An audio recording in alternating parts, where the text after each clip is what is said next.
Late one night, a familiar message appeared online from Donald Trump that I in the Post. He questioned why a major television network continued to keep Jimmy Kimmel on the air. He criticized the late-night host's ratings and suggested the network should remove him entirely. At first glance, it looked like just another political complaint about television.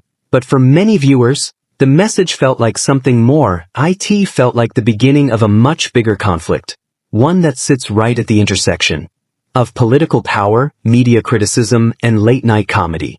Because historically, American politics had a very different relationship with comedians. For decades, comedians openly joked about presidents, senators, and political leaders. Late-night television was often one of the places where political figures were treated with humor rather than fear.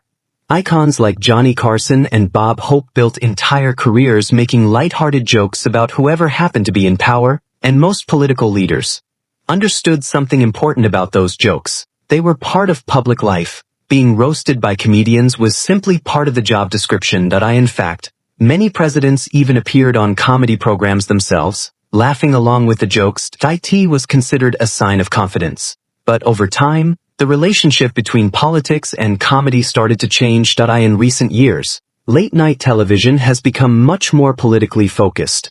Monologues often include commentary on government policies, public controversies, and breaking news stories. And as political tensions increased across the country, satire began to feel less like entertainment and more like political criticism. That shift created a new dynamic. What once sounded like harmless jokes now sometimes sounded like attacks. And that tension was already growing long before the moment that sparked this particular controversy. 4 weeks leading up to the incident, Jimmy Kimmel had been discussing political topics frequently during his nightly monologues. He was commenting on policies, responding to headlines, and using humor to analyze political events. This is something many late-night hosts do. Shows across television, from talk shows to satire programs, regularly comment on current events. But for political figures who dislike the coverage, those jokes can become frustrating very quickly. And according to reports circulating at the time, that frustration may have reached a new level, because soon after Trump's public criticism of the show, another story began to spread through media outlets. Reports suggested that lawyers representing the former president had sent a formal legal warning connected to Kimmel's jokes. According to those reports, the letter raised concerns about comments made during the show's monologues. It allegedly warned that continued jokes about Trump could lead to legal action if the network did not intervene. In the world of corporate media, letters like this can be extremely serious. Large networks operate in a complex legal environment. They deal with contracts, broadcasting regulations, and potential lawsuits every single day. Even the threat of litigation can create pressure behind the scenes. Legal disputes can cost millions of dollars. They can drag on for months or even years. And they can generate constant headlines while the case unfolds. Because of that risk, many corporations prefer to avoid lawsuits entirely whenever possible. Sometimes that means executives encourage their talent to soften their comments or avoid certain topics. When threatening legal language arrives from high-profile attorneys, it often triggers intense discussions inside network offices. Observers watching the situation began to wonder what would happen next. Would the network step in? Would the show change its tone? Or would the late-night host be forced to apologize on air?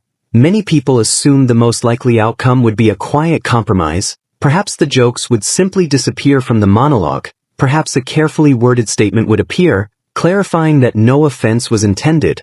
But when the next episode of Jimmy Kimmel Live aired, something very different happened. The moment the show began, the mood in the studio felt unusual. The audience noticed it immediately.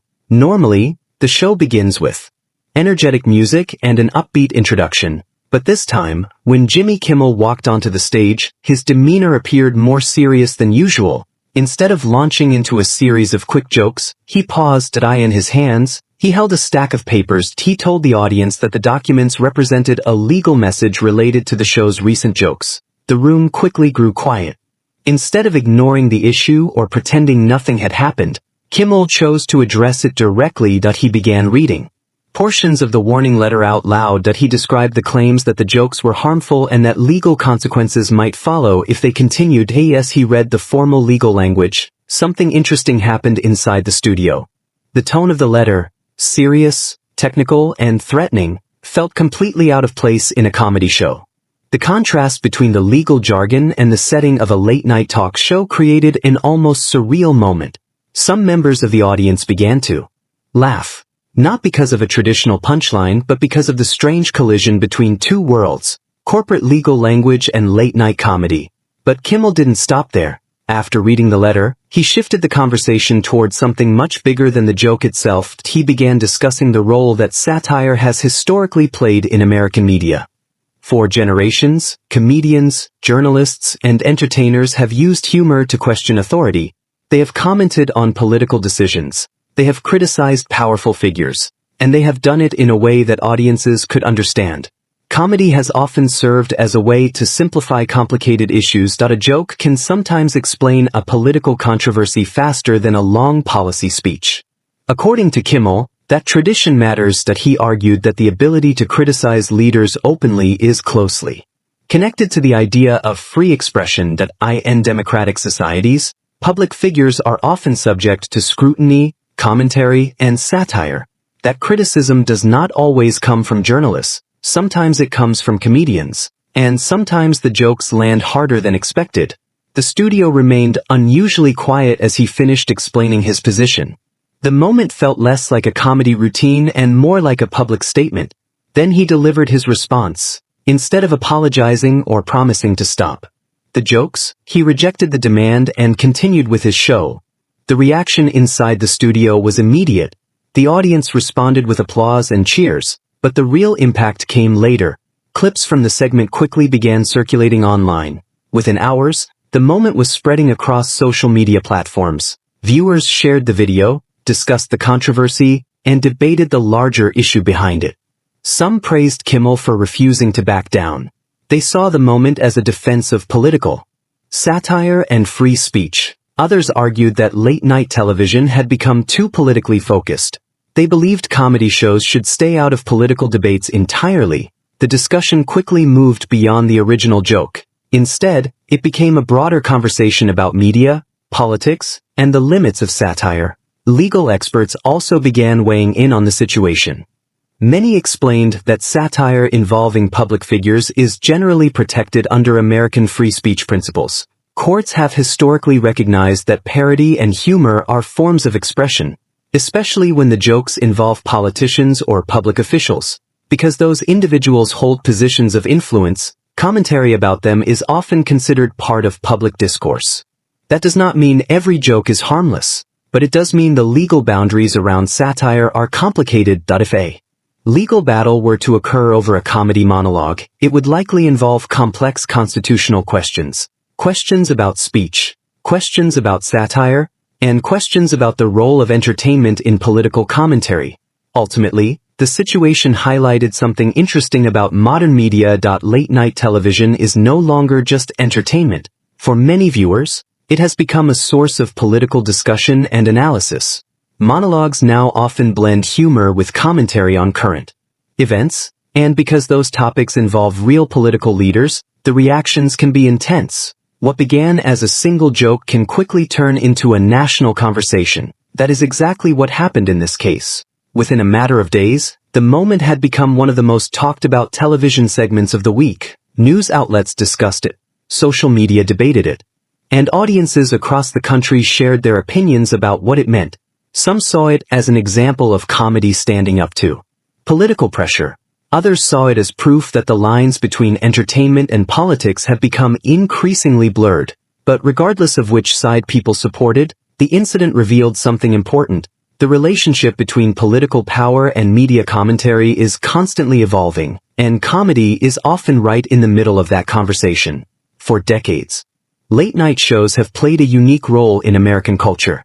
They entertain audiences, but they also reflect the mood of the moment. Sometimes they highlight contradictions in politics, sometimes they simply help viewers laugh after a long day of news. But occasionally, a moment happens that goes beyond comedy entirely. A moment that turns a television segment into a national debate.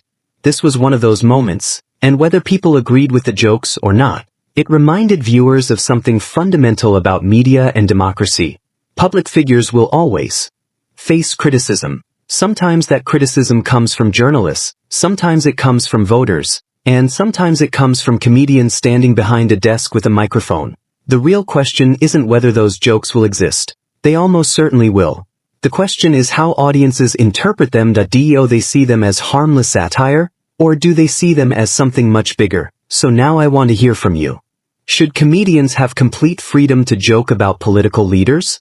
Or should there be limits when the jokes involve powerful public figures? Share your thoughts in the comments. And if you enjoy clear breakdowns of major political media moments like this, make sure to subscribe for more discussions and analysis of the stories shaping today's headlines.